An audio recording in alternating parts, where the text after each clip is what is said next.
It's like They did take our crackle fungus. it's like a Schedule 2 drug.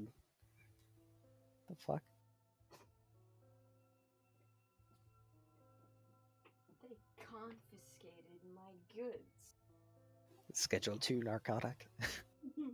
They didn't take Mitty's gym though, right? No.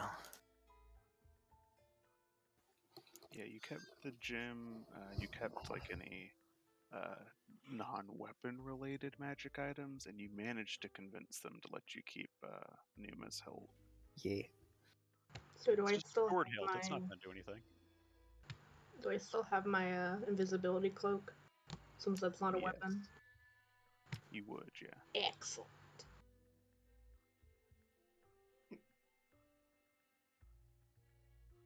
But yeah, that was once you got to the city and had to go through customs, which they gave you a bit of shit for. Yep. And now we're gonna go embarrass whose parents? Manali's. Mine. So I would just like to point out that they did confiscate our weapons, but we have one spellcaster. We have 2 people that don't use weapons. We have someone that can apparently weaponize the most mundane shit. And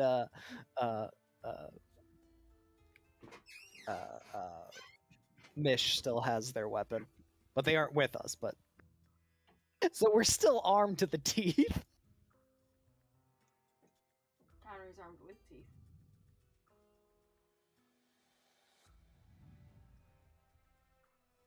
Yeah, you guys are still definitely pretty capable. Can't Are we? wait to see Cal throw a plate and deal 37 damage.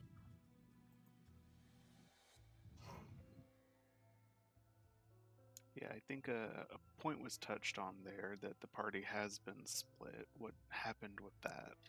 Nish fell off the train. Yeah, Mish fell off the train, got picked up by a secret keeper, and she's like, "Oh, okay." And then the local lord wants to talk to her regarding a commerce thing, and Witcher's like, "Why are you talking to me about commerce? I don't call that shit."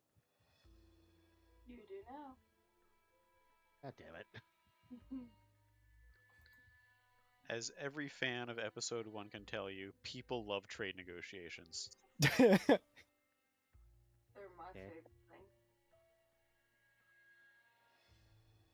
Just wait until a second Mish appears, then there'll be 2 of them, and things will be getting out of hand.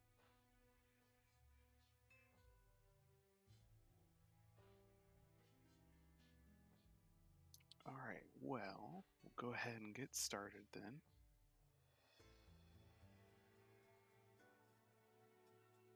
So, in light of people having to leave, we'll start with the not Mish group.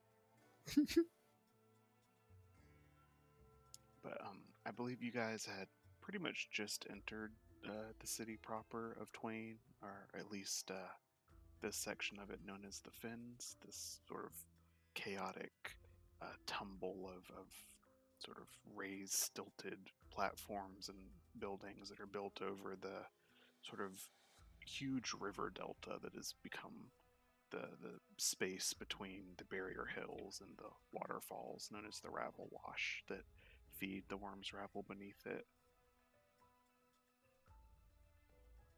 So I think you had maybe a couple destinations in mind or things that you wanted to look in on. So what would be your group's first course of action here?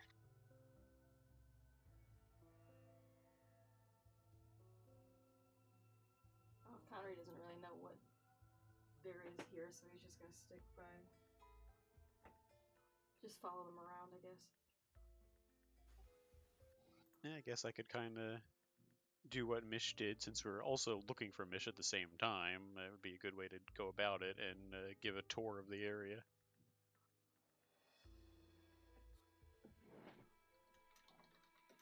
Okay, so you just want to kind of wander around and see the sights, or do you have any specific things you want to look for?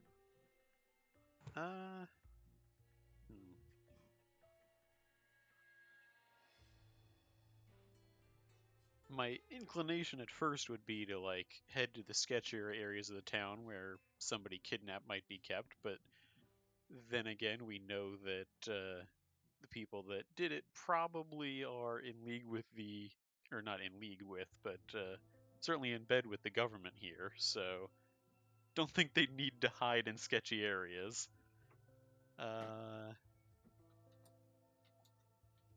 I guess with that in mind, maybe some of the fancier areas of town that would normally be pretty expensive. I'm down to go wherever so long as it doesn't have questionable spicy seafood. Isn't it The that? seafood Isn't wasn't that what? questionable. It was pretty questionable. Quiet, you're not here. You don't get to object. Okay, so generally with Twain, the two main districts the city is split into generally are the poor and the richer district. So this area that you're in, the Fens, is for the common man. Generally, it's pretty easy to determine where you go if you have money and it's higher. You want to go into the climb section of all the tunnels and terrace buildings and everything that's sort of been built into the actual mountainsides of the barrier peaks. And you said my parents lived in that area too? Correct, yeah. And so we could give kind of a winding tour through there and see if we see anything suspicious, but otherwise eventually make my way to my parents' place. Alrighty, so taking the lead a bit, Benali, you lead your funny mixture of elves and beast people throughout the streets of Twain. Going through this section of the city, you'll pass by a very ramshod collection of personal dwelling places and hotels, eateries, stores, blacksmiths, all sort of built right around each other with no clear delineation. Sometimes there'll be a baker's shop directly on top of someone else's stagecoach repair place. You pass by a pretty healthy mixture of individuals of human and elven background, but along with small folk from Nost, like dwarves and halflings. You'll see goblins, plenty of them. The conspicuous absence being very few Zoans of even the half-breed variety seem to be out and about. But given that there was apparently an incident regarding some of them very recently, they might be more in hiding. I don't know what would have sparked an incident at the southern end of the cradle, right near the border here, that would cause for, I don't know, increased tensions. I don't know what you're insinuating here. I don't like it. Listen, all I'm saying is that there's an army of undead fighting an army of harpies. And what's so wrong with that? Free TV. Yeah, imagine people in the climbs with telescopes are having a really good time right now watching the free entertainment.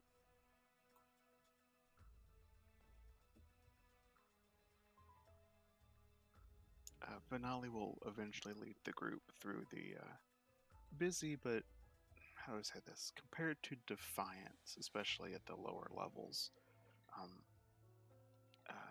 Twain is less oppressively New York City, if that makes sense. It's still busy. It's still a very large concentration of people going about their business, but you don't feel necessarily like you're being pushed off the side of these dock walkways with the press of bodies. Eventually, Venali will lead you more towards the base of the mountain range, and the first thing that will catch most of the visitors' attention are sort of centrally located at terms of the north-south of the city. There is a great set of like an arched doorway that is built into the bottom of the mountainside here.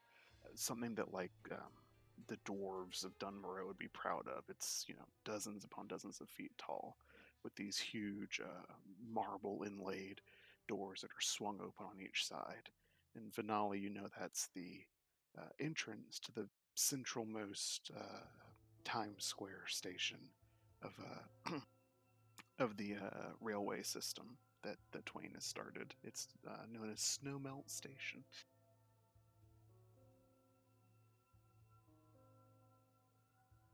Was that where we were supposed to be arriving? Correct. Had the train not been literally derailed, this would have been how you entered the city. Is there a reason why it's so big, like so tall? For fun, for profit. I feel like we should probably inform them about the missing train. Well, then they'll ask us questions. Huh? We're innocent. The last ones to see the train. They're gonna ask us questions. We're also trying to find the secret keepers, and we know that they are the ones that attacked the train, so talking to people about it might lead them to us.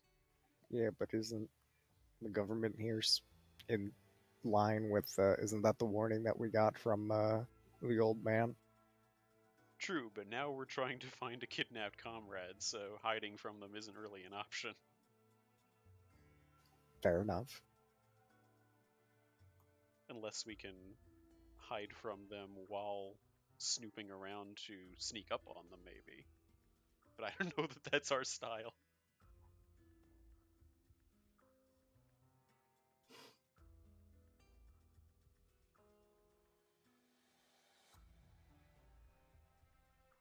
If need be, we can have this conversation at my parents' place. Well, do you want to head into the station, is what you were saying? I was saying we could make a report. I don't know if we want to as a group yet, though.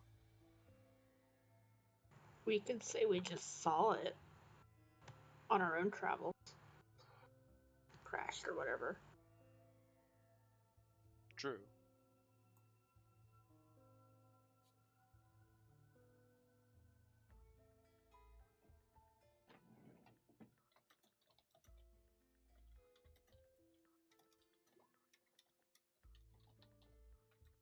All right. Well, as you guys approach those large set of doors, you can see additionally, besides the buzzing of these smaller airships, that is a pretty constant throughput.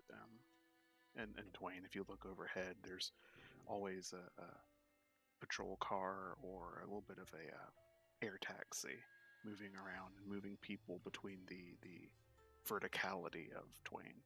But there's also on the left and right side of the doors to Snowmelt Station, there are two mechanized lifts that are designed to bring people and goods and things up to the very top of the climbs. You will see as you guys approach that there is plenty of activity around the station, which is definitely not uncommon. There's always huge numbers of people and things moving in and out, but there's definitely an air of worry about the place, and you do see a fairly large presence of the Sky Patrol sort of town guard type individuals, armed and sort of directing people to evacuate area more calmly and stop crowding around. Well, asking what the hubbub is could be our way in, without drawing too much attention.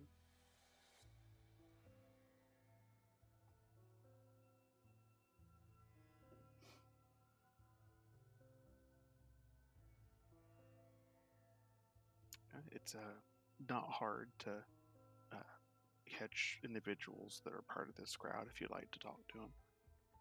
Yeah, let's see if I can gather up some rumors about what everybody else has heard is going on.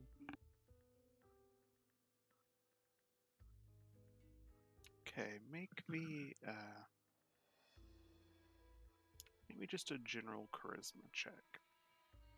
Okay.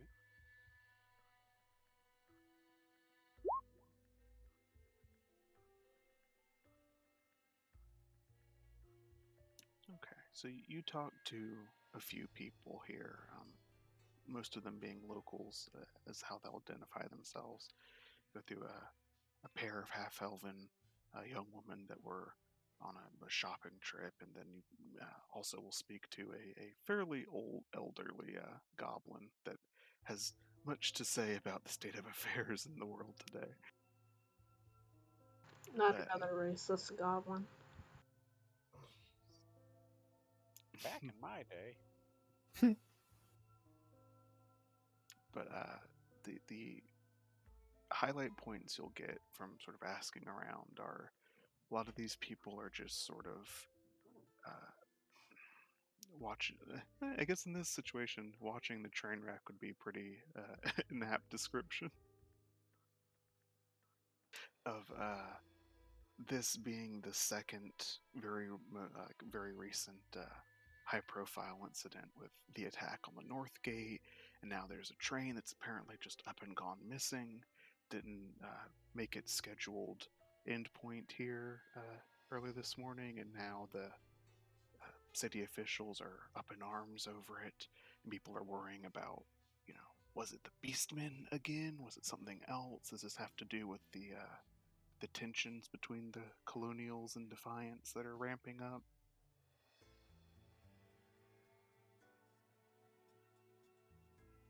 Lots of speculation about what happened to it, but generally people just sort of concerned about what this means going forward.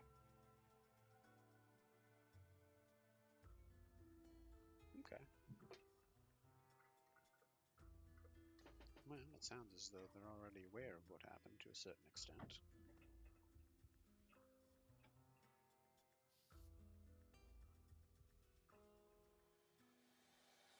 If we are still uncertain about how we want to go about our rescue operation, I wouldn't recommend having this discussion right in front of the station, though, so perhaps we should hurry our tour along so we can talk in private.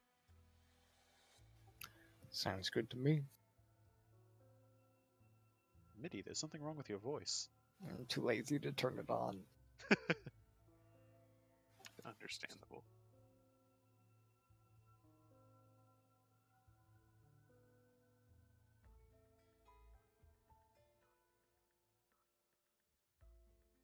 Okay, so you guys start heading up to the climbs, correct?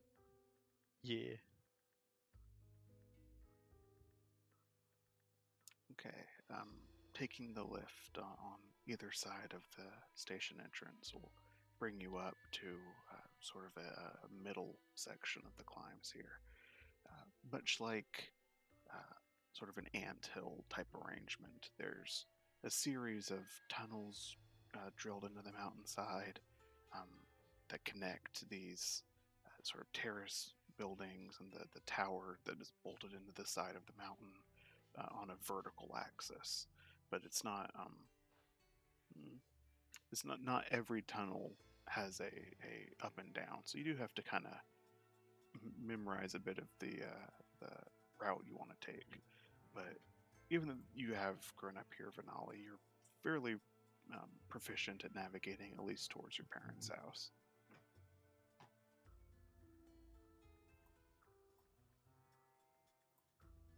You lead the group through.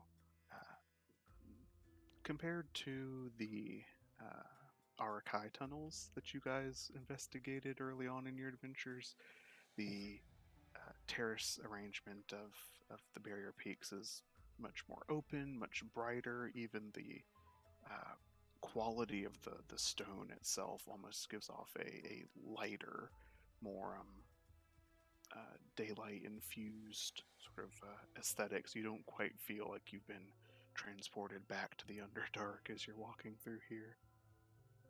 There's plenty of electrical illumination, also sort of placed intentionally throughout the tunnels, not unlike maybe a mining shaft or mining tunnel type arrangement.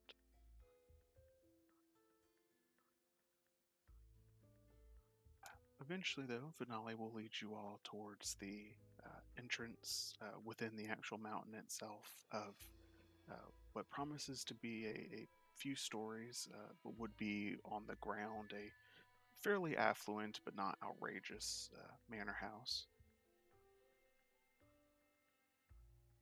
You stand before the doorway to your parents' home. Feeling a bit trepidatious, definitely a little bit of home sweet home, but also it's been a long time kind of awkwardness. I'll take a deep breath and walk up and give a couple of raps on the door.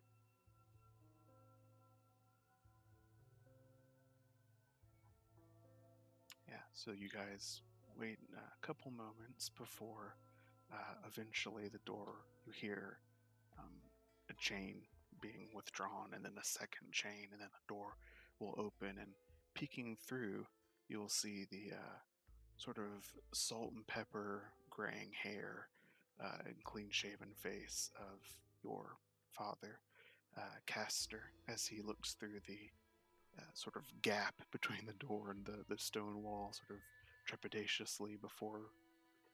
Because he will first notice Mitty and begin to like almost shut the door reflexively.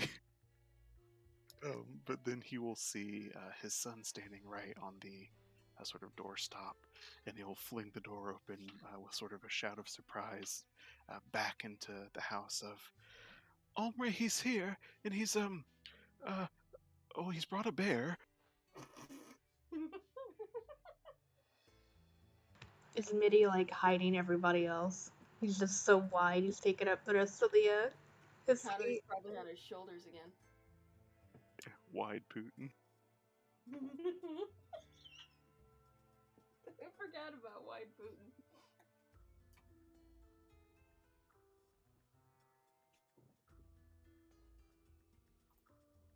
But sort of standing in the open doorway, all of you will see looks like a more human, slightly paler skinned, slightly scrawnier version of Finale if he was like 25 years older.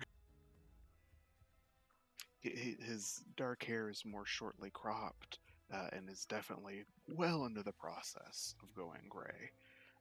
He's not quite as sort of sun bleached as his son is, but for being what Vinali's told you, how much of an academic he is, he's definitely not a bookworm. You can see that there is some muscle definition to him and plenty of scarring all over his hands and arms that indicate he's probably triggered a few traps himself doing some archaeological work.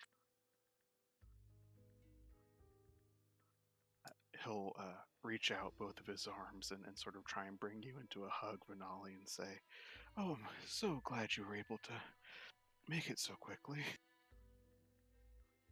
Yes, sorry I've brought quite a bit of company with me, but, well, I can explain in greater detail once we're inside.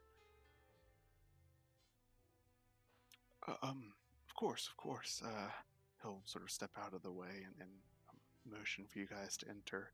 And Mitty, you will have to like duck a little bit and take Connery off your shoulders to fit into this door frame. Most door frames are not fit for 12-foot tall bear wolves. Legendary Beowulf. Terrifying sight. Conway will reluctantly let himself be put on the floor. Yeah, so you guys are ushered inside, and Castor does his best to reach up and sort of like guard your head from hitting the top of the door with his hand, Mitty. But you guys enter fairly respectively decored. somewhat, gently aristocratic home. You see lots of velvet on the walls, plenty of plush carpentry on the ground, lots of art pieces, and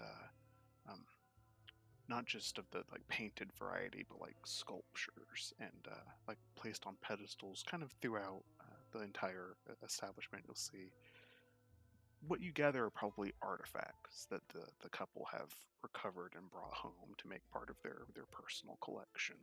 Mostly Tethian in nature, but you see a few things that are um, very out of place. I'm not sure that anyone would recognize them in this group, but you would know Venali. They're more from the Jotun variety. Yeah.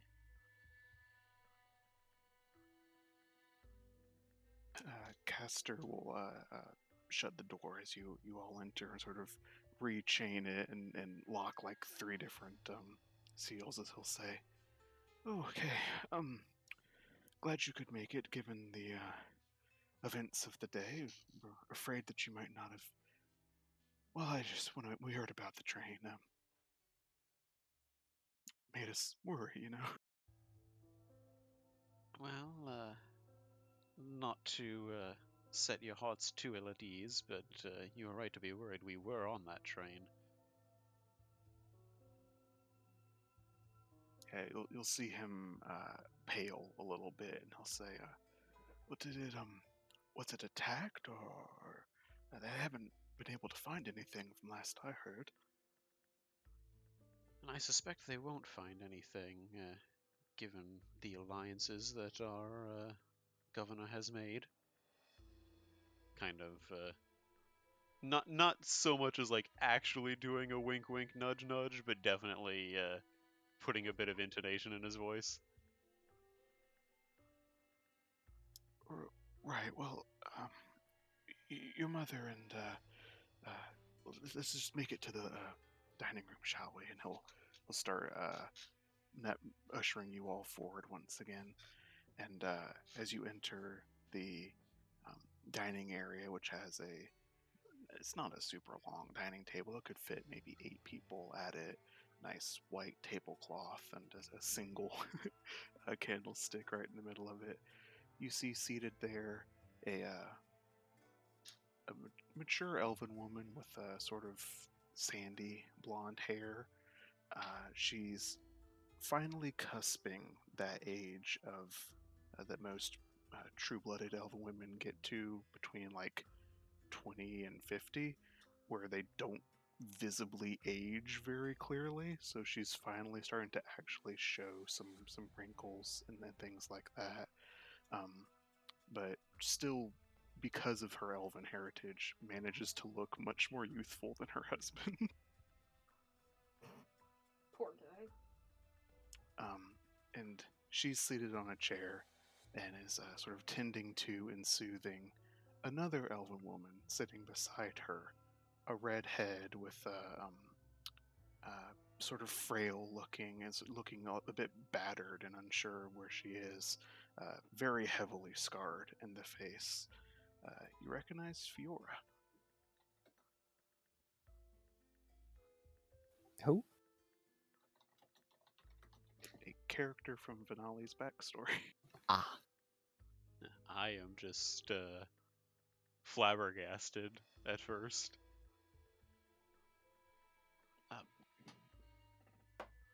Okay, there's a lot to unpack here. First of all, good to see you again, both of you, and you as well, Father, of course. Omri will look up from sort of petting the shoulder of Fiora and say, "Oh, yes, good to see you all back, and your friends, I presume." Yes, and I'll go through the introductions.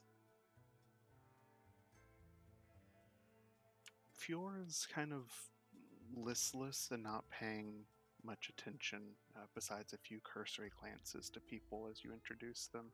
But when you finally get to Conry, she'll perk up from the table, much to Omre's surprise and sort of jump up and sort of walk over to you, Connery, before throwing her arms around you and saying, "Oh, I'm so glad you survived, Wolfman." What? This is another one of your secret Shut up. girlfriends, Connery. Shut up. Shut up, Mitty. Am I wrong? I don't know. Connery's gonna like just kind of awkwardly reach up and pat her back while like just kind of looking around confused. Is this another girlfriend he doesn't know about? Well, you're not sure. Connery, Fiora, you know Connery. I'm not sure if I remember his name, but he helped me when we were attacked. Yes.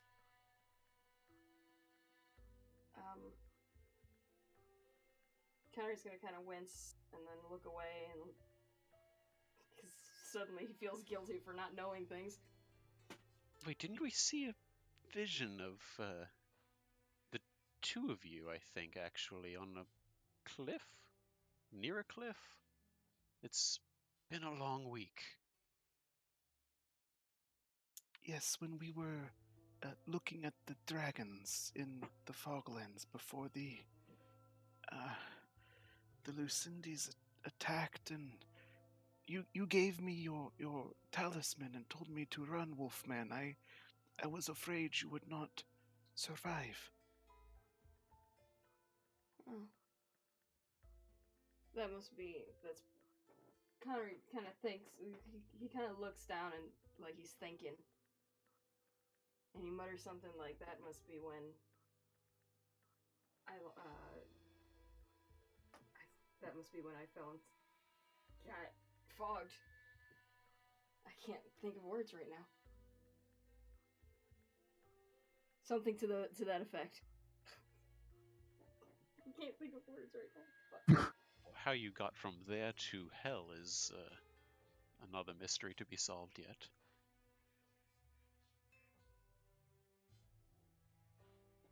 He's gonna look back at her and he's gonna ask, this talisman, do you still have it? Yeah, and she'll look back at your mother, Vanali, who has already stood and sort of gone to retrieve a like traveler sack, pretty fully loaded of supplies and provisions and things. She'll reach into it and pull out a guardian rune, not unlike the ones you all have previously worn, that also in a very similar manner is thoroughly full of fracture, like little hairline fractures and cracks all over it. Omre will say, when she, the poor thing, walked in our front door, well, it's obvious that this kept her from being totally fogged, but, well, it wasn't in one piece, we'll say that.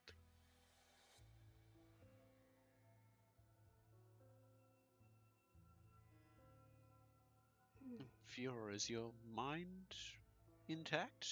I mean, it's kind of an awkward question for you to be aware of the answer, but do you feel different?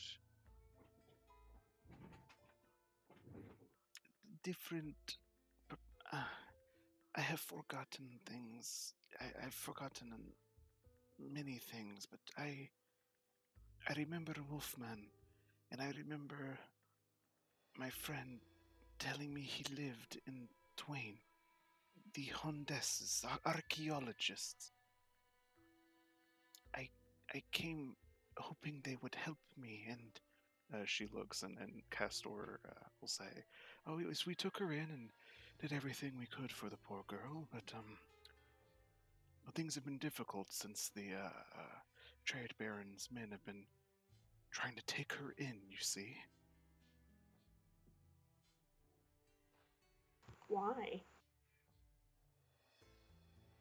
It's something about the secret keeper has apparently decreed that this poor woman is some sort of criminal assistant to those that were causing such trouble over in Defiance, and well, we've tried our best to keep her from suffering at their hands, but it can only hold out for so long. So the cowards are targeting innocents now, just to get to us. We'll have to deal with them sooner before things get too out of hand. We're, Almer will speak up. We're not natives of Twain per se, and because of our extrajudiciality, we've been able to keep her in the house for a few days, but they won't accept that answer for very long, I guarantee you. Benali's fists have been visibly clenched for the last minute or two now.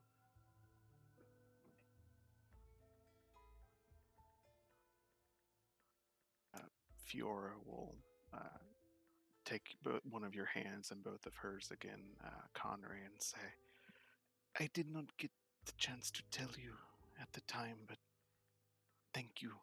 I'm glad that woman did not hurt you any more than, well, what has happened. Connery's kind of feeling a little bit awkward, but at least he's not as angry as he was with the last person he ran into like this, so he kind of squeezes her hand back and just kind of nods without saying anything. What do you say to that? Oh wait, you will ask which woman? This secret keeper that followed me here, she has been hunting me after she dealt with you, I assume.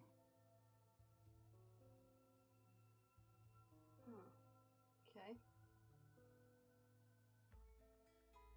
Whatever you and your friends were studying at the Dragons, it seems that you struck a nerve. Yeah, I feel like I've been doing that a lot recently. You were studying dragons before you met us. Seems so. Yes, that is why I found Connery and his friends to continue. What was I researching? You'll see her kind of like put a hand to her temple. They were experts on dragons, but oh, I do not remember why.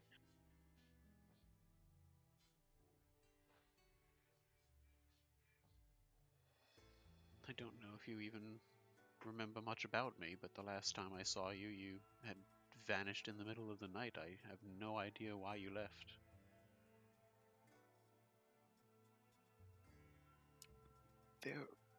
There was something important.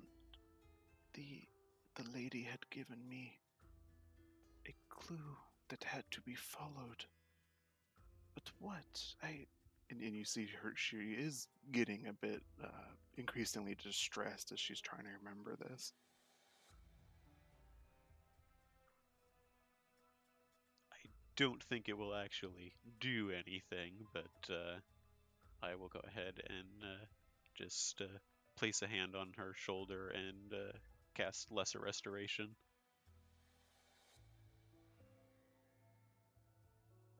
If nothing else, just to, like, comfort and ease, if not really probably accomplish much in terms of her memory.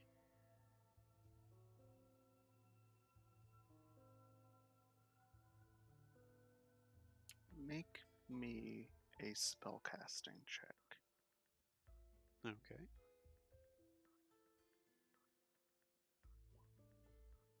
Not terrible. That's really high.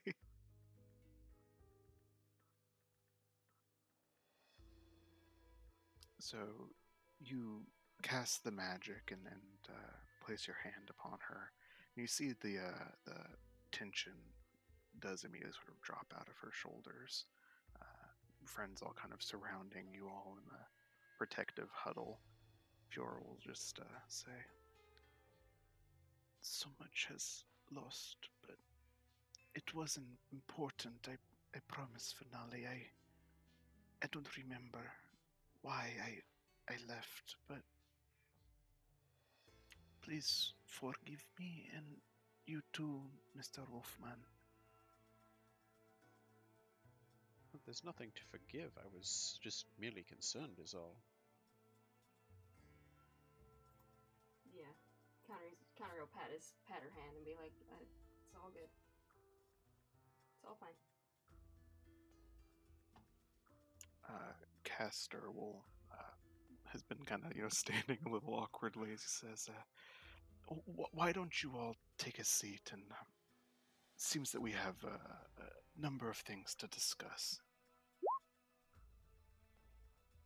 Not the least of which, as I'm sure you may have gathered by now, is that we are the ones being hunted.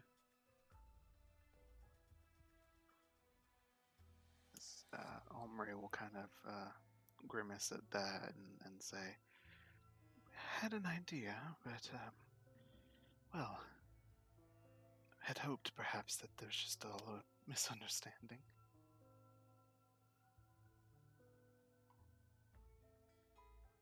Well, you know, our lot are inclined to poke at the sides of the Dreaming Queen.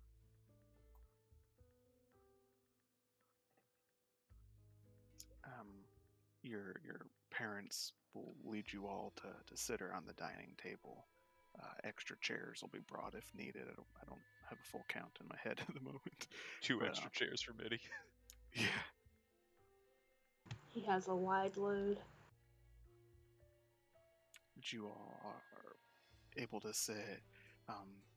Castor will go leave the room for a time being before coming back and beginning to lay out some food and drink for you guys to enjoy while you have a conversation that seems to need to be had here.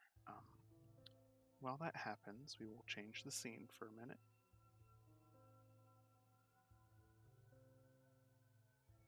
Not terribly far away from the Hondess's manor, actually.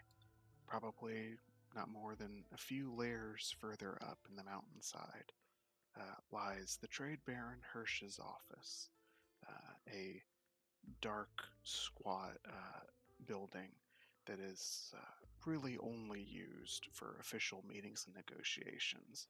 If the Baron had his way, he'd never step foot in there, most of his time being spent more in the lower level gambling rings, or perhaps in the Weathervane Spire, telling off his city officials and shouting at them to increase productivity. At the moment, though, much to his displeasure, it's being occupied.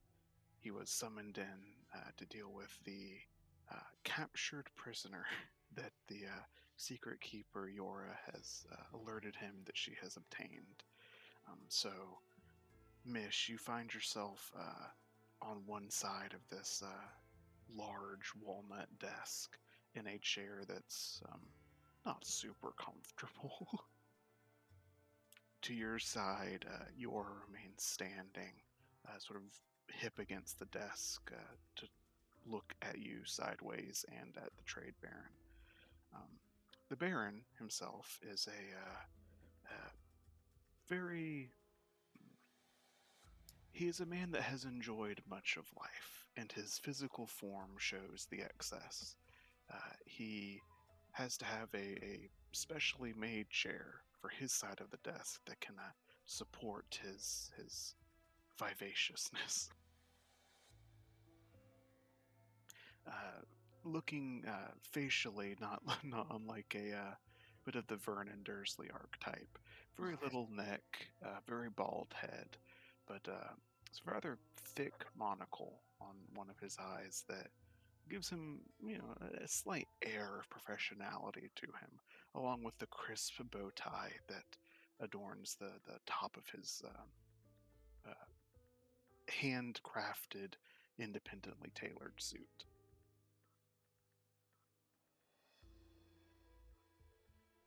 The Baron looks over his monocle at you, Mish, and says, "So this is one of the rot that attacked the train this morning, is it?"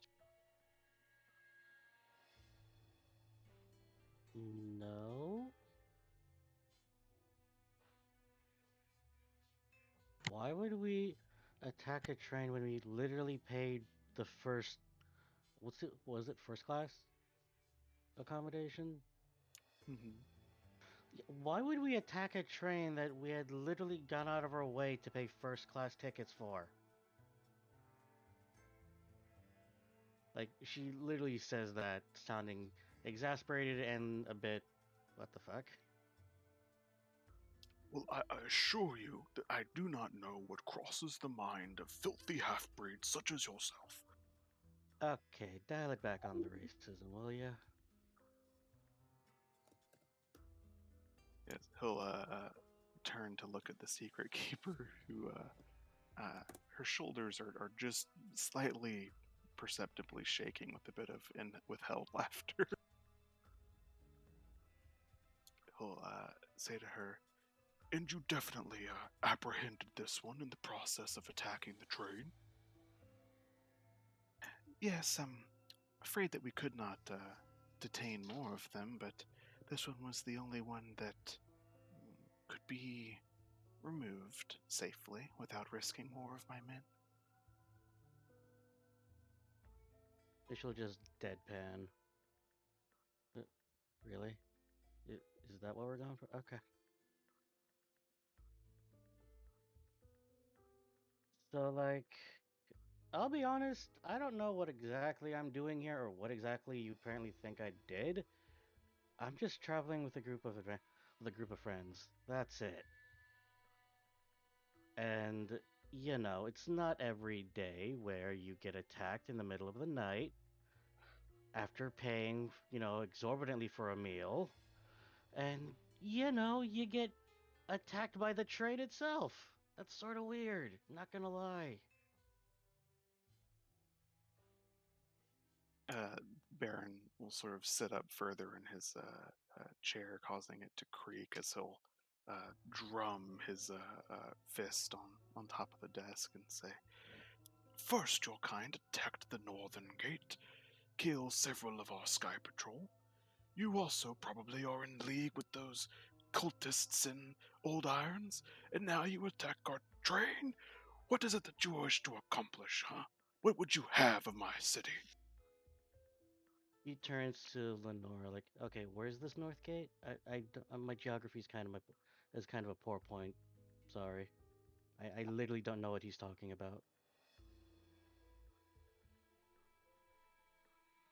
The secret keeper will say in a clear, bright voice, "The Baron has been having something of a difficult week, you see. Uh, Incident at the North Gate with rabid Lupo tearing apart several guards before forcing his way into the city. Uh, the manufactory of old irons has been um, under lock and key as supervision by my order as we deal with the dragon cultists inside. And now you've Hmm. assaulted one of the trains that connect the fair city to the outside world and are responsible for. He'll trail off looking at the Baron as he'll say, 30% of our import and exports. Mitch will then like do the whole concerned emo and just like, okay, several things wrong with that. One, not a lupo. I'm actually a cat. So curb your racism. Two, if there was an issue, you could have literally sent word to the Order of Agitaeus, which I am a part of, by the way, and we would have dispatched someone. Three, if you had issues with these dragon cultists and they are as problematic as you say, we wouldn't even charge you a fee. We'd have literally come out of our way to help you. Number four, the whole murder thing. Look, I've had this on me at all times, and she'll hold up Charity, and it's rapier form, like literally pointed down. So like, if he wanted to, he could he could get the hilt. And I haven't dispatched this once. If I really wanted to murder someone, there would be blood on it. Do you see blood on this? And I have been at her headquarters for the past, what, several hours?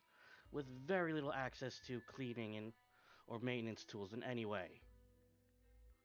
So yeah, want to try again?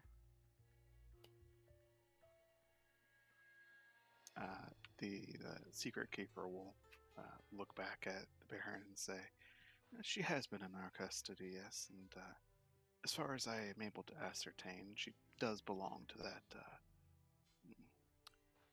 heretic, or no, that's not what she would say. The pagan order that Defiance is so in love with, as I'm sure you're well aware." Not the only one. We are part of a recognized religious order, so, you know.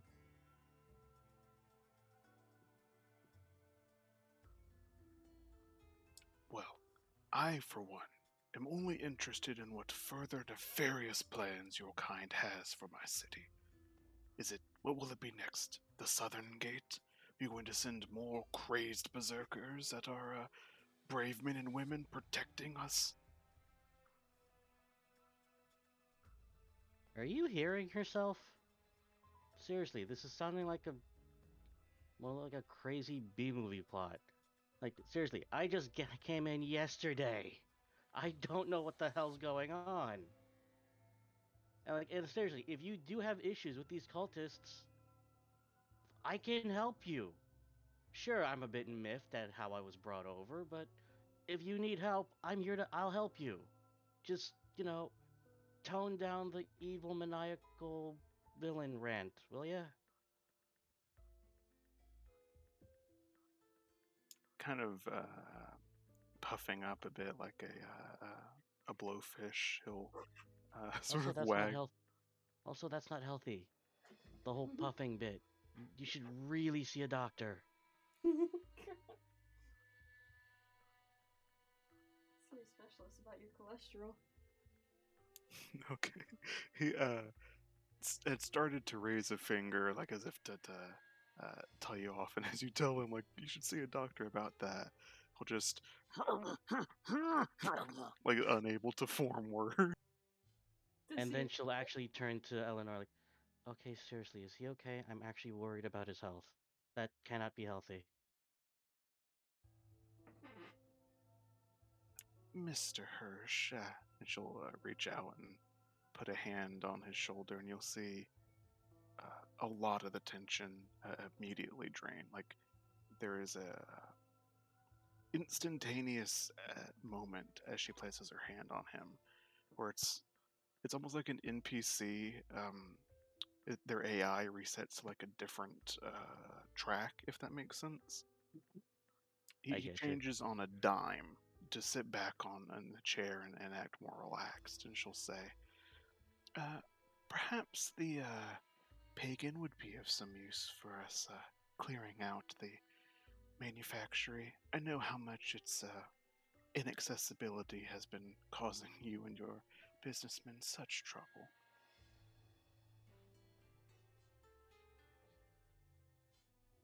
The Baron will sort of hum and consider that. Yes, the lack of having sky steel or no, sky iron for us to import has been quite an issue, but do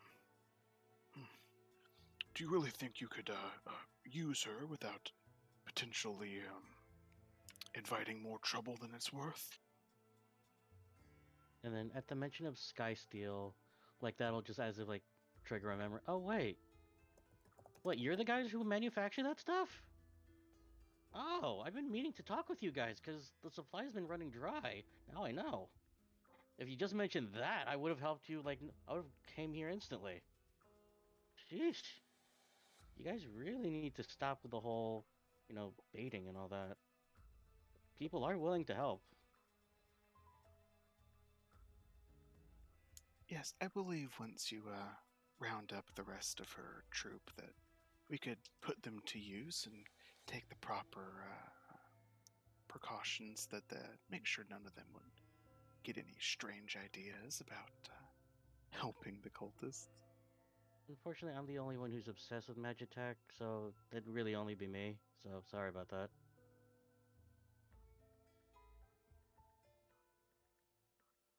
If anything, I could probably help you guys, update your current Magitech stuff. I know a fair amount. I can help out with that. you're kind of used, Mish, to like No, I know for the fact she knows literally nothing about that. She's literally talking out of her ass, but she's literally doing this to get under his skin.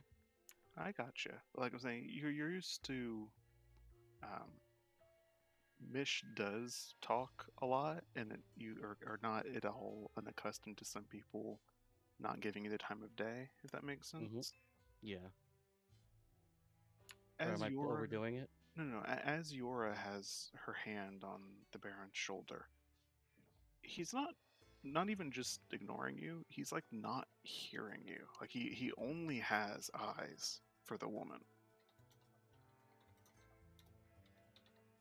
At that point, Mish just like does a head tilt and just like, oh, I get it. You're trying to get into her pants. Okay, cool. I see how it is. Yeah, Mish has no filter, especially when she's hungry.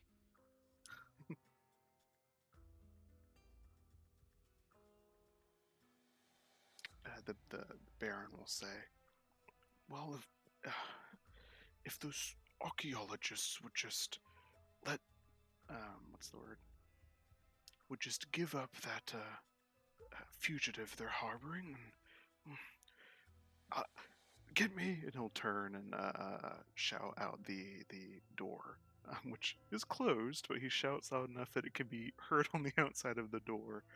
"Get me Sarah." My guy, volume, please. Oh, The secret keeper smiles and takes her arm off of the Baron's shoulder, who immediately sort of like has to almost reflexively shake himself as his eyes sort of dilate and then undilate in rapid succession.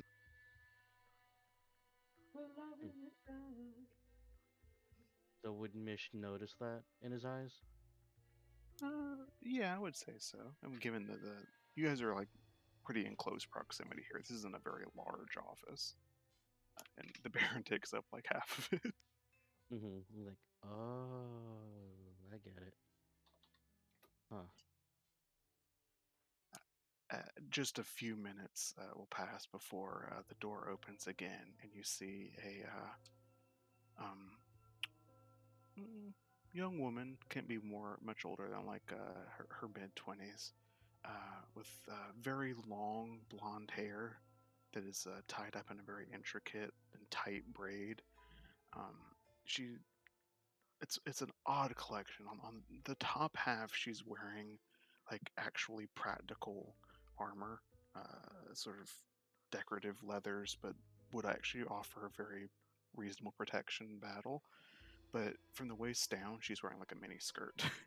um, she also has slung over her back a which you would recognize. You've seen firearms.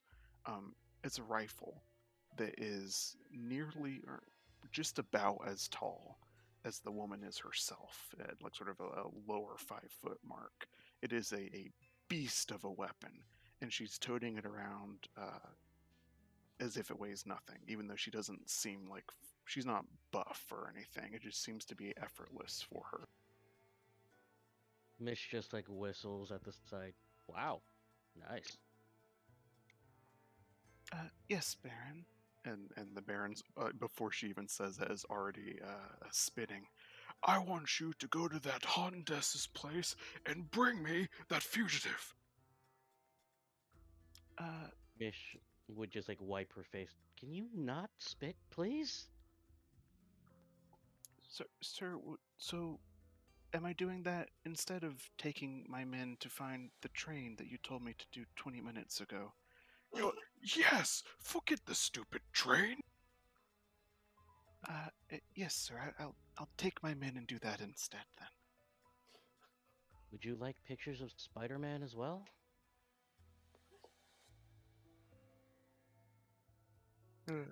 What's the Oh, is Jonah that a laugh? reference to Jim Jones? To what? Whatever his fucking name is. J. James Jonah Jameson? Jameson. Jameson. Yeah. Why did I say Jim Jones? He's a fucking cult leader. It's close to the same thing. It's pretty close. You're not too far Look, off. the important thing is that we could head down to the Underdark and get pictures of Spider-Man. True. Spider ants. Spider ant-men. Oh.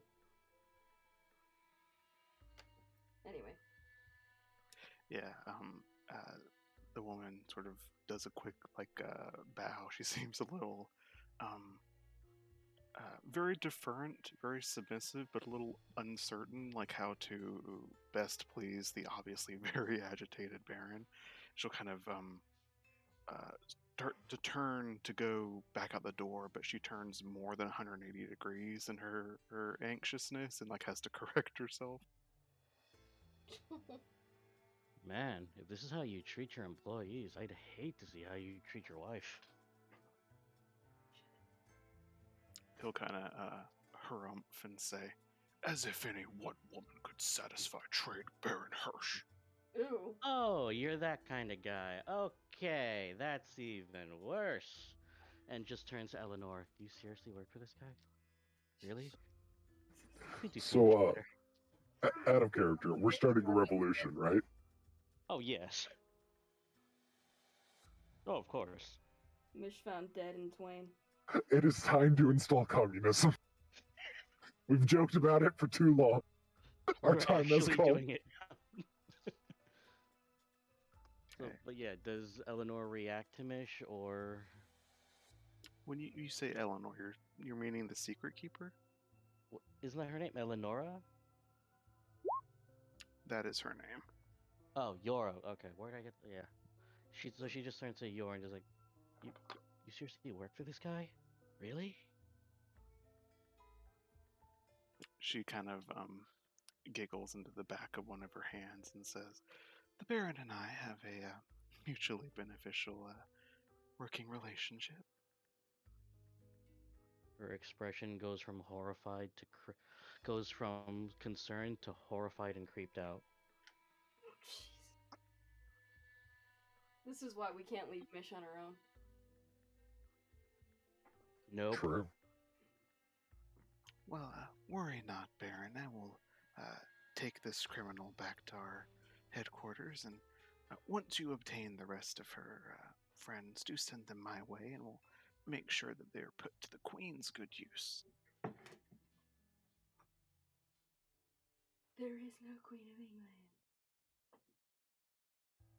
The Baron sort of automatically just nods, like, "Yes, of course," and Yor begins to lead you out of the office, and the Baron is still sitting there, like sort of drumming on the table and sort of angrily talking at the air because no one is still there to tell off. And another thing. Jeez. Yor puts a hand on your shoulder to sort of escort you out, Mish, and she looks like the cat that ate the cream. If she had a tail, I mean, it would be wagging behind her. She's just leading you out with a smirk.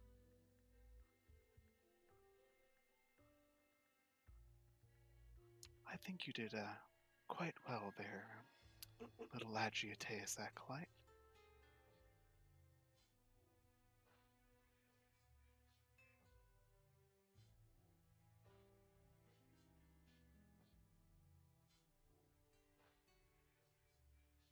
Alrighty, so we'll move back over to the other group then for a bit. Hello? Hello? Was I muted this whole time? God damn it! I think you were muted for a bit there. Okay, so I'm sorry. I didn't realize that my headset had muted itself. But as we were leaving out and he was still mumbling to himself, Mish was like, "Okay, we're leaving. You can stop. You can drop the. Oh, okay, we're going." And when they were outside, when you said that Yor was acting like the cat that ate the canary, The cream. like Mish would have just deadpanned, "You so have him wrapped around your finger, don't you?" In a manner of speaking. Hmm. Okay, so can we actually get something to eat? I apologize for all that. This is just me when I'm cranky without food. I thought we had fed you before we left, but sure enough, if sustenance you require, sustenance you shall have. Thanks. And like as they're walking, she'll just continue. So what's all that about like angry Lupos? Yeah, she leads you back out into the city and you walk a bit, and she won't talk too much more with you besides answering cursory questions, but about the Lupo specifically, she'll just repeat what the other group have heard and what the Baron sort of alluded to, that some sort of full-blooded Lycan had gone berserk at the gate when he was stopped and tore through a lot of guards that had been trying to just do normal check-in procedures, and he broke his way into the city, which you've seen a Lupo very Yeah. recently. In which case, Mish just go like, it's not the guy who wants to fight Middendorfy, is it? Oh, you think there's two crazy Lupo in this city? No, it's just like I've met a few Lupo. They're typically very, you know, self. They're very self-contained unless it's either A, they're in heat, or B, they're ravenously hungry. I'm sorry, did these people go in heat? Is this something? There's two kinds of heat. A, the one you're thinking of, and B, the really want to punch someone in the face. The battle crazy. So, Lupo. So, okay. There's a reason why, like in the player race document I gave you guys, you could play as a half Lupo, a Lycan, but you could not play as a full blooded one. Mm-hmm. Full blooded Lycans are like stereotypical werewolves. They go fucking batshit all the time. They don't integrate well into society, and even in the cradle, mostly live fairly solitary lives of people steering away from them because during the lunar cycle and such, they go fucking berserk and will attack people. Mm-hmm. Yeah, there's a reason that you won't find a Lupo in any of the major groves. We live in a society, damn it. Yeah, which makes this possible summer-related Lupo all the more intriguing.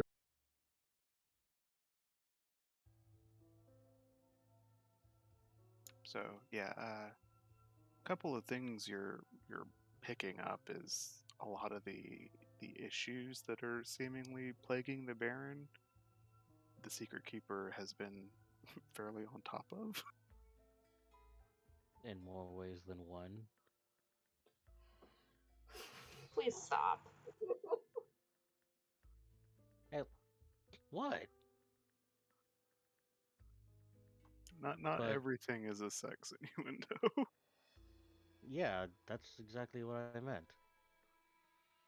I don't know what you guys are thinking of.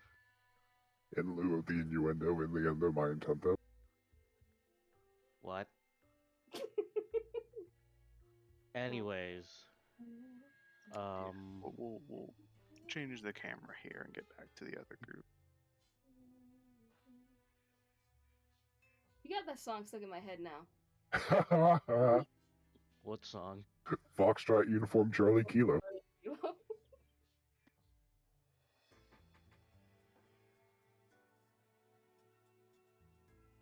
But, food and drink provided.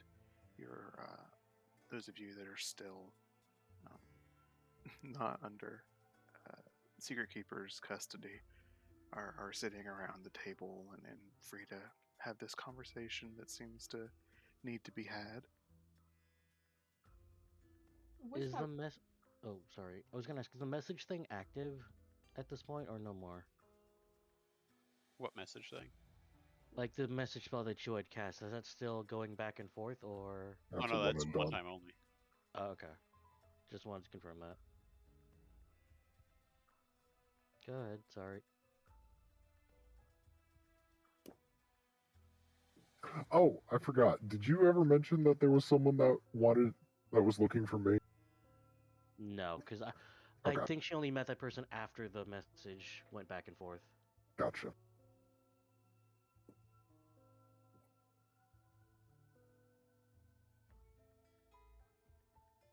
So, Fiora's back to kind of looking down at the table and sort of got her arms wrapped around herself. The parents are doing their best to be good hosts and make sure everyone's eating and things like that. Before, at length, your dad will kind of break the awkwardness by saying, "I was really surprised to hear from you, Vanali, that magic stuff you're learning has really come a long way." Well, in a certain manner of speaking, we have her to thank for that. I'll gesture to Fiora. As it's uh, unfortunate that she seems to have lost some of her aptitude for spellcraft. But I'm sure you'll get it back, darling, once you get a bit more comfortable with yourself.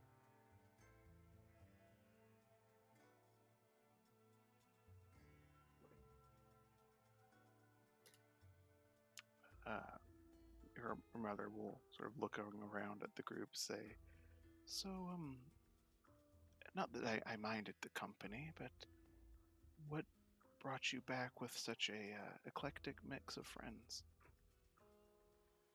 Hell. Well, it's a very long story about how we all came to be together as a group, but suffice to say, in the short version, we've helped each other out of more than a few scrapes on our way here, and just kind of stuck together as a matter of habit more than anything.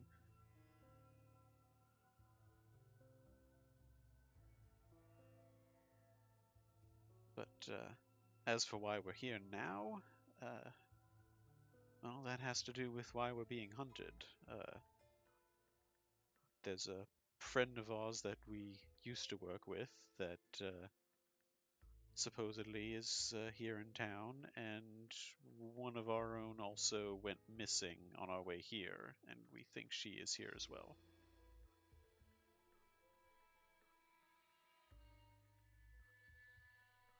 So you were hoping to regroup here in Twain, but seems like the people you were trying to avoid have beat you here. Unfortunately.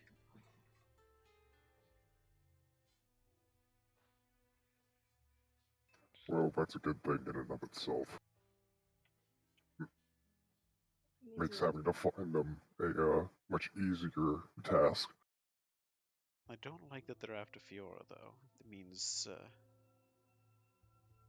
well, there's a lot of different avenues for them to go after us that don't involve attacking us.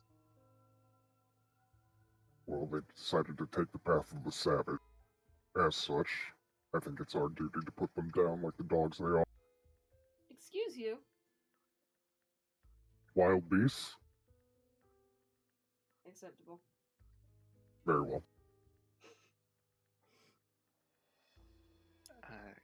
Your mom will speak up and say, well, I can't say I know terribly much about the current state of affairs in the Order of Silence. It's been years since we lived in Hightown, but, well,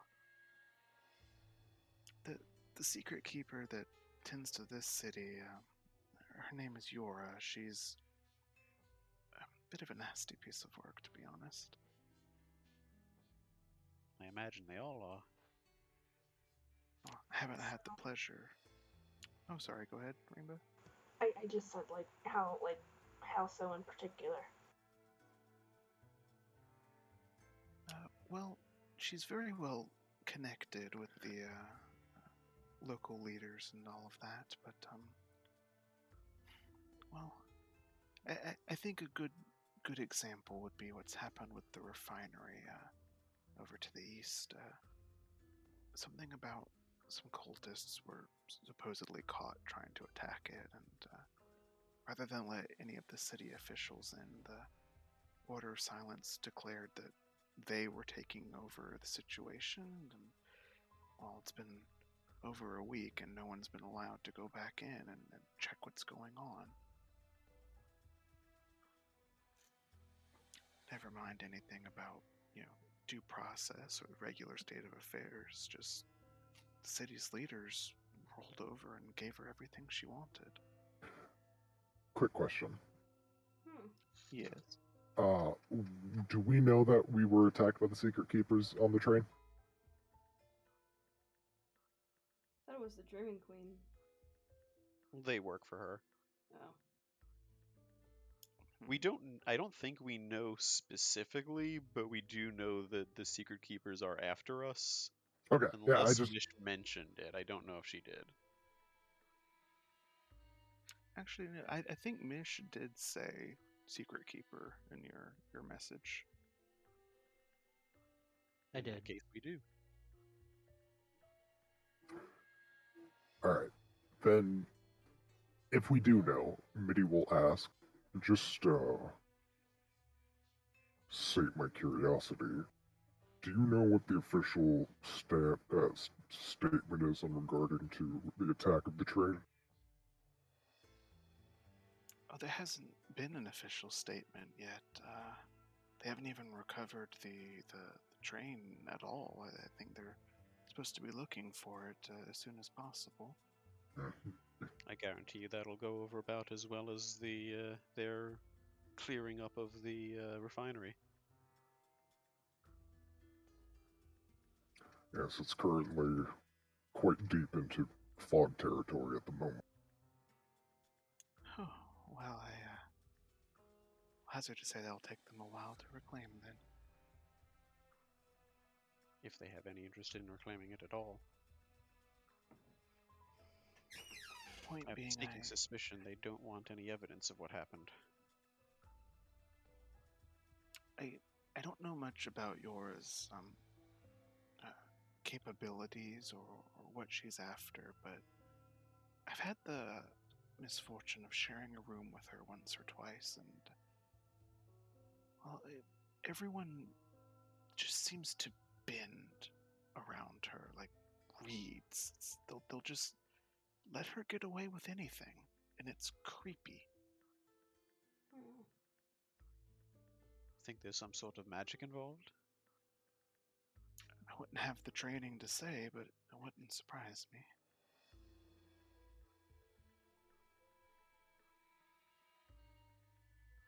Well, I'll definitely have to be on our guard around her regardless. I have the strong suspicion we're not going to be able to avoid a confrontation with her.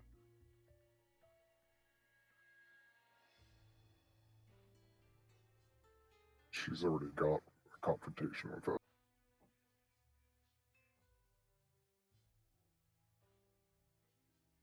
Well, you all are welcome to stay here for as long as you like, obviously, friends of Vanali, and we'll do our best to keep everyone safe, but, and Castor will look over at you, Mitty.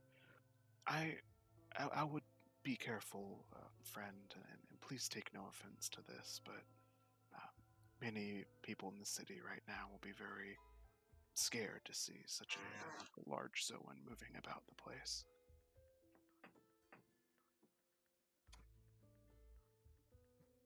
Don't worry about offending me, sir. I completely understand when you're situated this close to Lycan territory.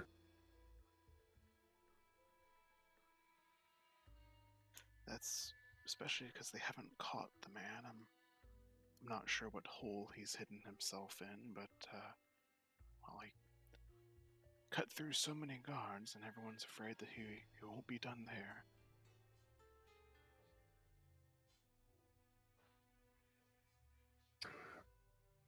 Would Mitty think it's odd that it just that the Lycan just kind of stopped without being like either captured or cut down?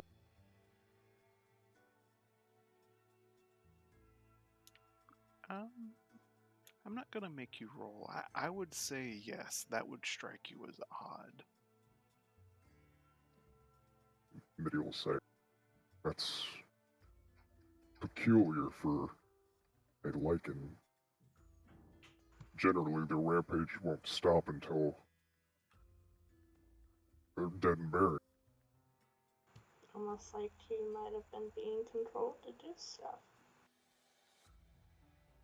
Isn't the lichen the half one and the lupo the full? Yeah, so technically, yes, a Oh. full-footed one is called a lupo. Yeah, sorry. It's you. My bad. Lupa.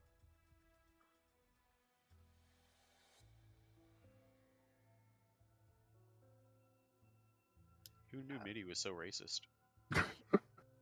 Telling me twice in one night.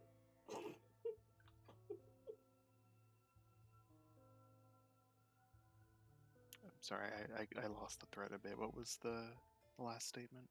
Oh, Mitty was just pointing out that it's odd that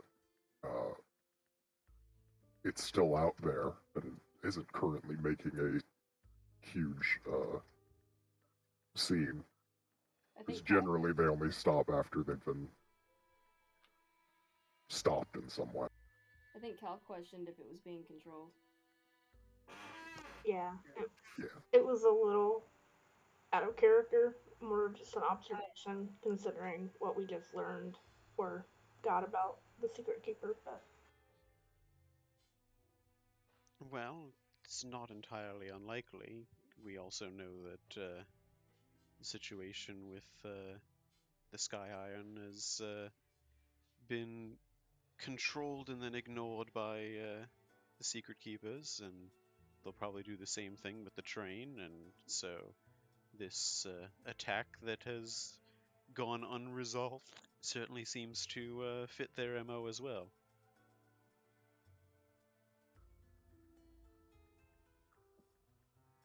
Oh, it's 10:30. Yeah, if you need to head out, that's good. Yeah, I gotta get out. I will talk to you guys later. See you next week. Peace. Later. Yeah. Have a good one. Later.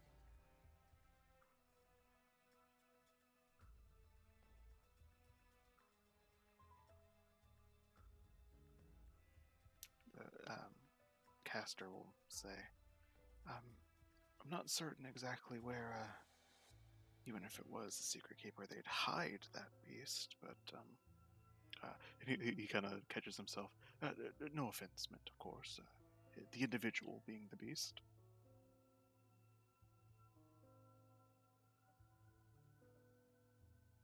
No worries.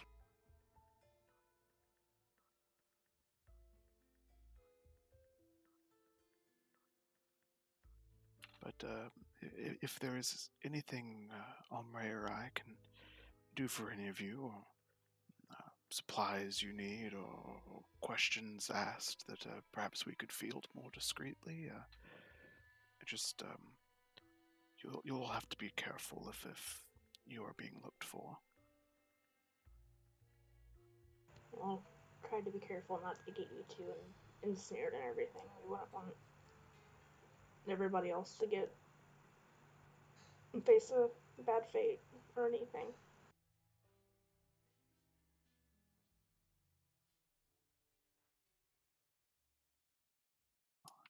Thus far, the city's officials have respected our position here, but I guess there is no telling how long that will hold out.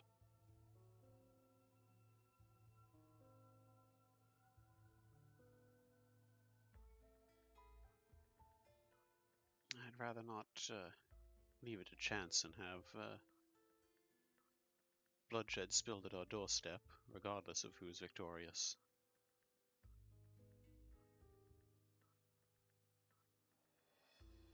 Well, what is your next step, Vinali? Do you have any idea of where your friend might be hiding? No, but I could find out. Assuming we have time to rest.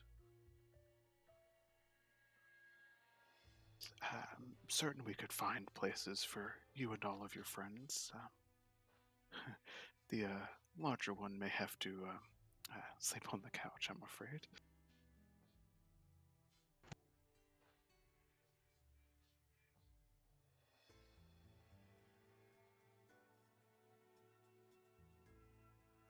Denali will kind of hesitant because he's worried about potential attacks now, but will his eyes will kind of gloss over a little bit, and he is going to cast sending for Tabitha. Alrighty.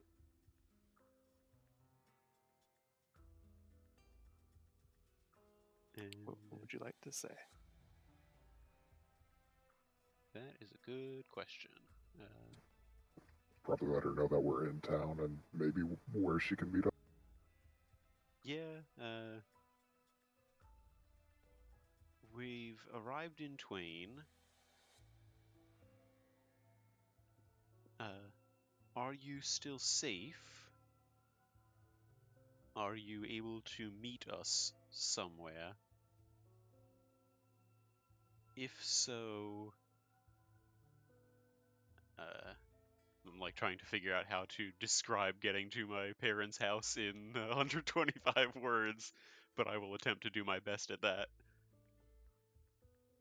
Gotcha. Like, give her the location to come to. Yeah.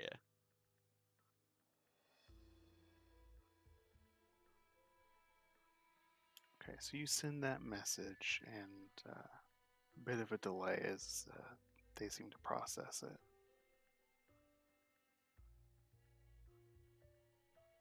What you'll get back is, I'm safe, but your cat friend is not. She's being held in the Silence Warehouse near the Ravel Wash. Come there tonight if you want to free her.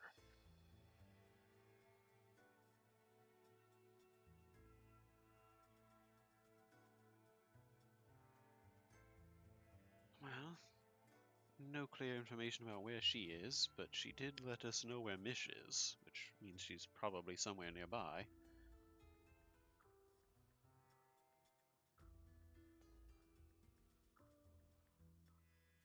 Need to head to the Silence Warehouse near the Ravel Wash tonight, which poses a bit of a problem if we're going to get this done this quickly, because I am rather tapped.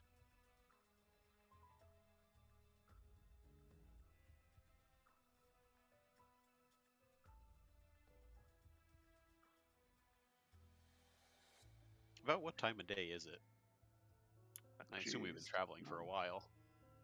Yeah, you left, would have been early morning, the train crashed, traveled for most of the day to make it to the city, so it's probably evening before you got in.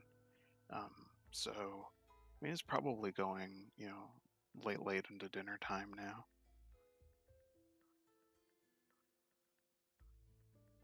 Well, hopefully, if there are no interruptions, if I were to head to bed immediately and rest my mind, I should be able to recover in the middle of the night, early morning, and make our way there. Otherwise, well, I can promise to do my best, but I will not be at my fullest.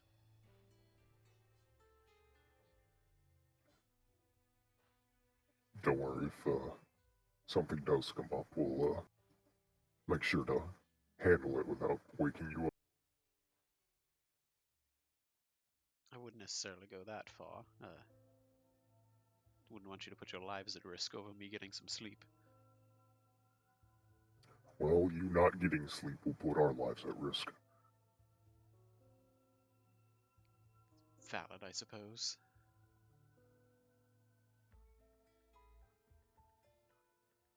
Well, the longer we chat about it, the longer it takes, so I'm going to head up to my room now and try to pass out.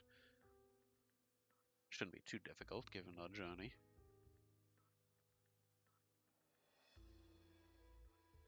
Your dad will stand up and sort of start to lead you up to where everything is. I'll get it ready for you, and I'll say, "Yes, if there's anything we can do for you, let us know."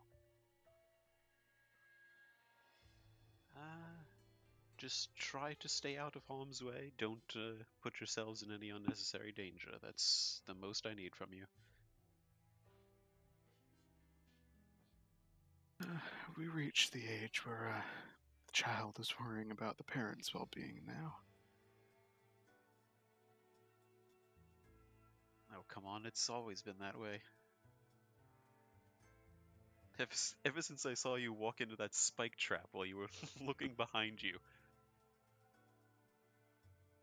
Yeah, as the two of them leave the dining room, the rest of you will see Castor start to lift. He has his shirt tucked, so he has to like sort of lift the his top off to show like several like circular scars he has on his abdomen.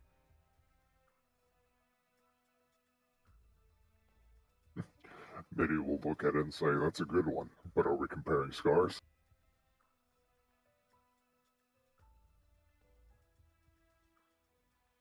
That's hardly fair. You can't even see yours through all the fur.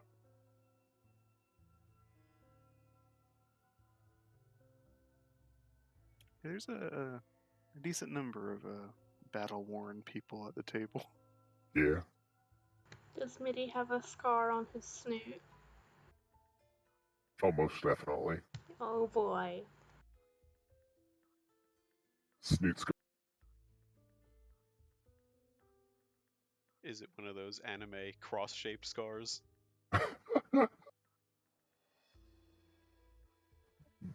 Probably not.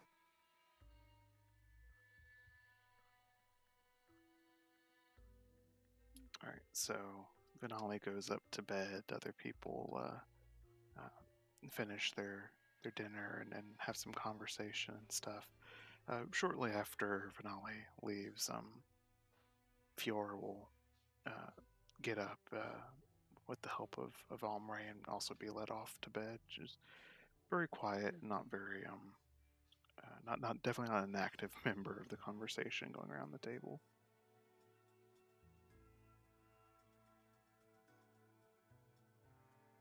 But did any of you have anything else you wanted to do, or any scenes you wanted to play out here? And Mitty will ask, since they're trying to the government's trying to capture the lady there, how often have they been attempting?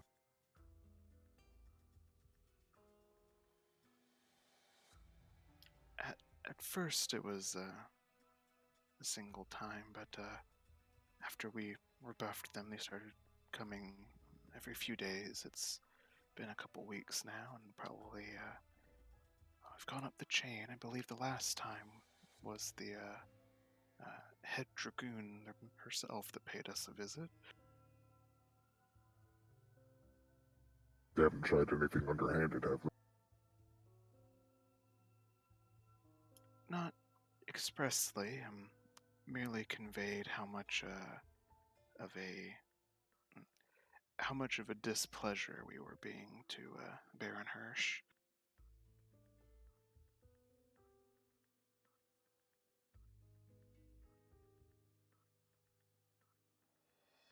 I have a feeling after some of this blows over that we might not be welcome in Twain for many more years, but it's not the first time we've relocated, and we travel so much anyway. It's not the biggest worry.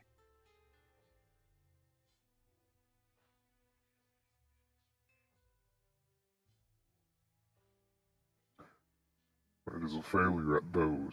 It's a failure of those at the top when good-hearted citizens must flee their own home.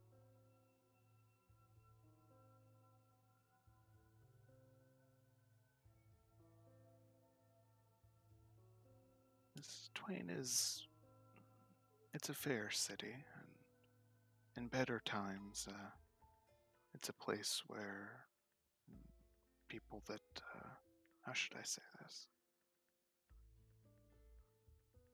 generally you know where you stand here, either because of money or influence. There's not a lot of uncertainty, and that's refreshing, but um, it's also not the cleanest city I've ever lived in.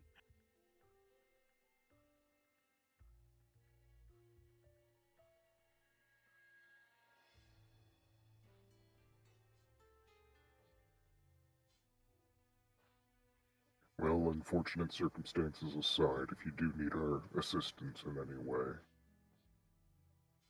we will be here. I was honestly waiting for Mitty to try to sell them on the Underdark.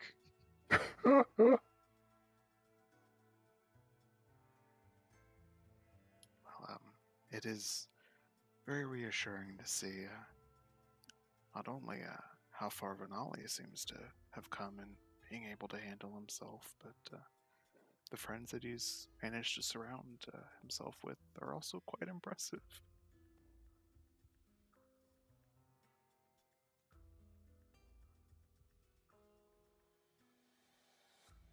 Well, after what we've been through, we're practically family at this point.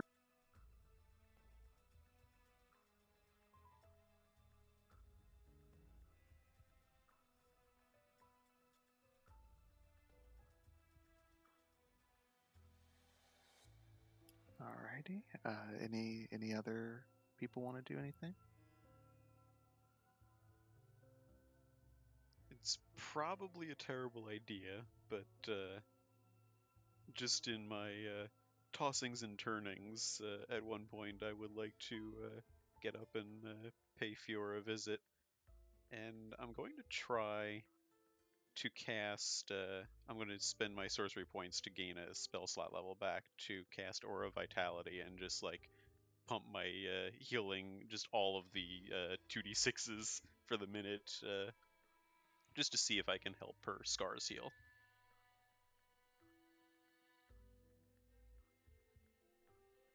Okay, so you go over to the room that she's been given to stay in, and she'll kind of mostly wordlessly let you in and spend some time trying to heal her wounds, which a few of them you remember her having from before, but it definitely seems like in the time that you lost her, she's been a little worse for the wear. I'll say. There's definitely a very present facial scar, sort of runs from chin up, that was certainly not present last time you saw her. And you try and use some healing magic to strengthen her, and it does seem to give her some color back. It does seem to maybe take some of the redness and sort of anger out of some of the more recent wounds, but um, it's likely that she will always be a bit, what's the word, like a bit more roughed up than she had been. Yeah.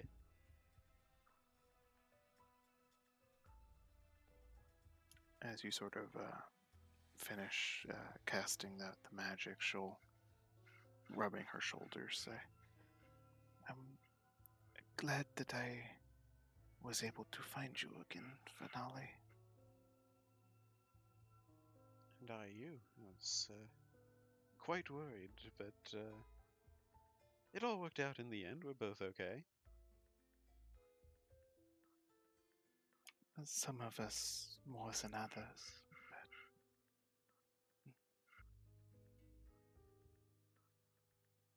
Well, as our mutual wolf friend can attest, the important thing is that we're alive. Everything else can be recovered or replaced, but life is precious.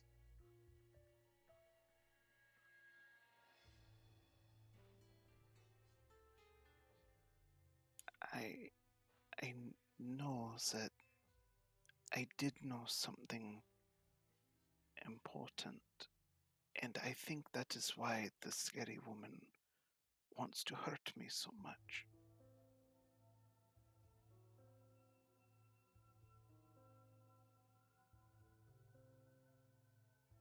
Well, you and I are two of a kind in terms of our quest for knowledge.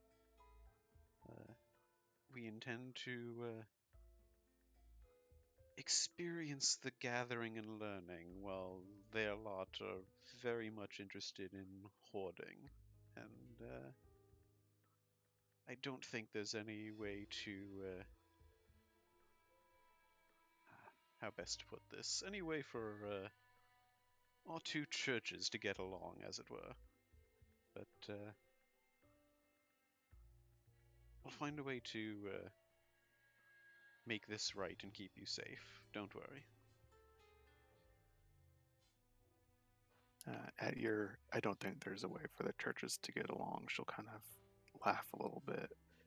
Sort of the first time you've heard her laugh, and since meeting her again, she'll say, No, I do not believe so. But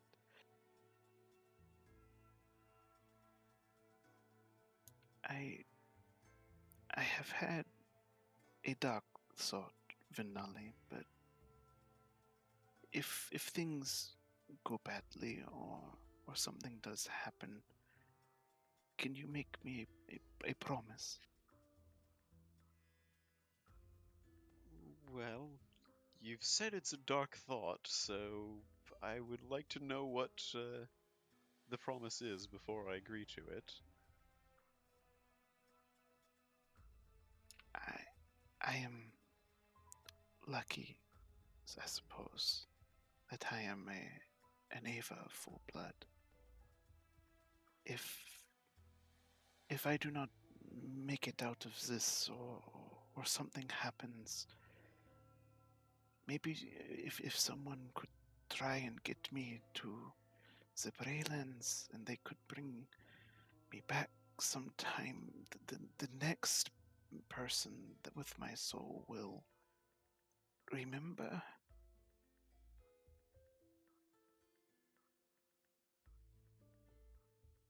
I don't know a lot about how that works, but it's, I hesitate to use the word funny. It's curious that you broach that topic, because before all of this happened, the Braylands were our next destination.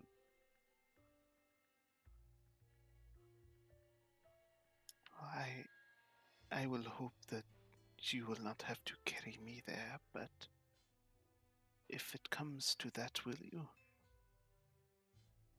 If it comes to that, of course. Oh yeah, Minnie's strong. He can carry you. Many shouts from downstairs. Shut up, we're having a private moment!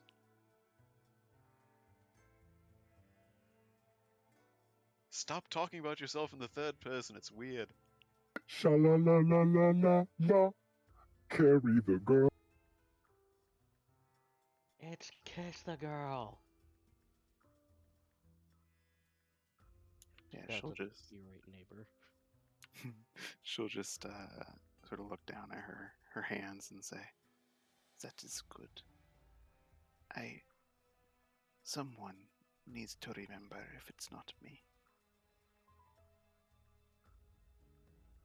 Well, if they're Be right pulling back. out this many stops to try to get at this memory of yours, then clearly it must be something that bothers them quite a bit, so I relish the opportunity for you to remember it.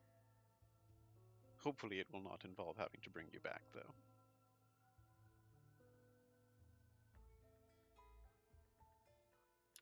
Okay. Thank you, Finale, and for the healing and for your words. You're very welcome. It's the gift I've been given was meant to be shared, and certainly who more deserving of it than yourself? You were the one that introduced me to her.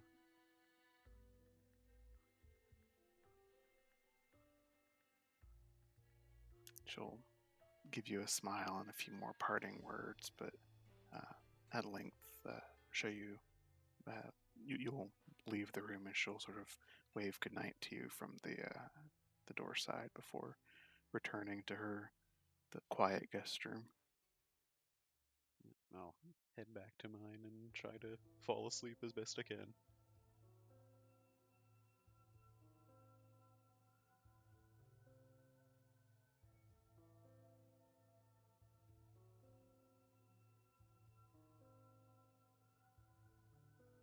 Alrighty. Are you back, Mish?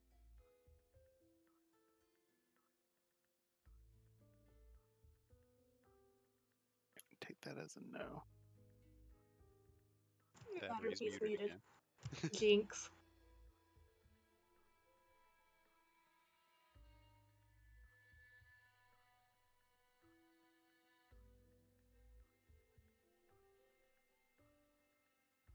Well, I will say then, some time will pass. After that conversation, maybe Vinali's gotten like, an hour of sleep or so. It's not very long, but it's definitely gotten fully dark outside, and it's definitely nighttime now. Those of you that didn't retire or were still sort of hanging around having conversations in the lower level of the Hondes's abode will sort of jump as you all hear a knock placed at the door. Finale's parents sort of look at each other a bit trepidatiously. Mitty will ask if they were expecting company. No, wouldn't surprise me if this is another visit from the officials.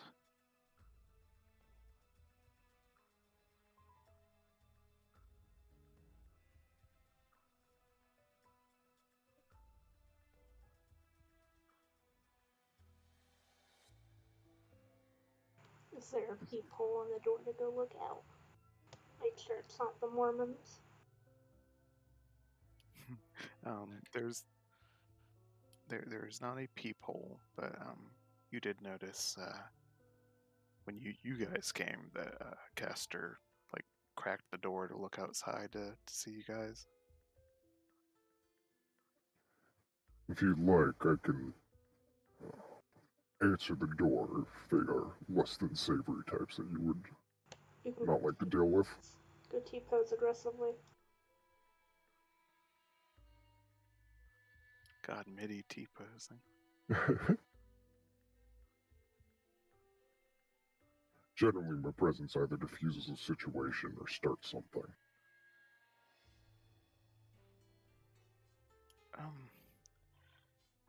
I suppose it wouldn't hurt unless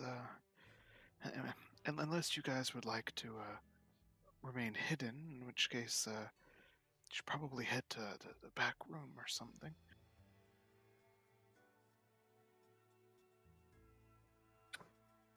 Mitty will look to Cal.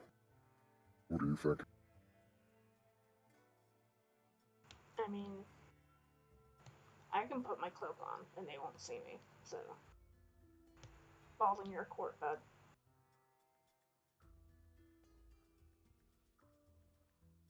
Very well. I will try to remain hidden. If you need our assistance, though.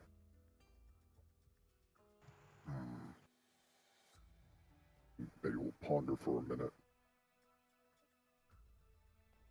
Slip in the word winter at any point, and I will come to help.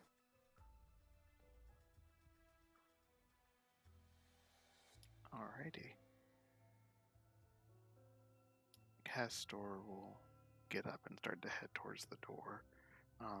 Cal, you said you're putting your invisibility cloak on? Yeah, I'll put one on. I'll put it on, and I'll probably go, just as a second layer of protection, I might go like crouch behind the couch or something. Quick question. Yes. Yeah. The makeup of this house, is it vaulted ceilings by any chance? Well, sure, I would say it can be. Oh. Oh my god. I still have my ability to cling to any surface. Spider bear. Spider bear. So think about it from their perspective. That must be friggin' terrifying. Yeah. What, you're gonna go alien on them?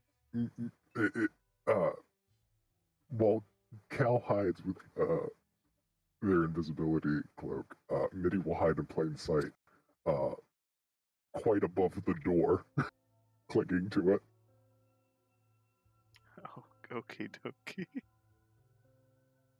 As soon as you start to climb it, like Vinali's mom will just like be looking at you like, what is this crazy bear doing? And then as you start to like actually make traction, she's just like, oh my god, and like her jaw will drop. Yes, the way of the Tanuki hiding. I just imagine that there's a conversation being had at the door, and just like every so often, this big droplet of bear drool falls from the sky. Oh, ceilings are leaking. Yeah,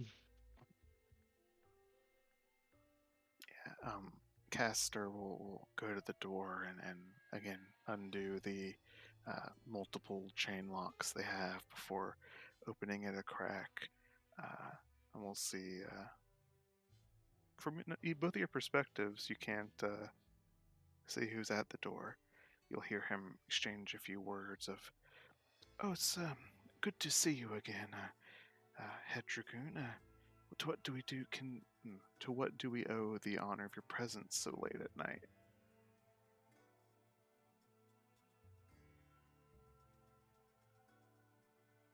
And is it bad I'm just waiting for them to fall over? You never hear the word winter, Mitty, because what you hear after Castor says how introduce what's the word after Castor greets them, the door is swung open further, and there is a deafening gunshot that briefly sounds through the entire home. Almray starts screaming, and you see the little blonde girl in the mixed matched mini skirt and leather jerkin standing in the doorway with her rifle sort of unslung and looking like it had just fired, and she says, "Knock, knock. Dragoons are here." Uh, And I take that's where it. we're gonna end the session. Oh, I am going Aw. to kill this bitch.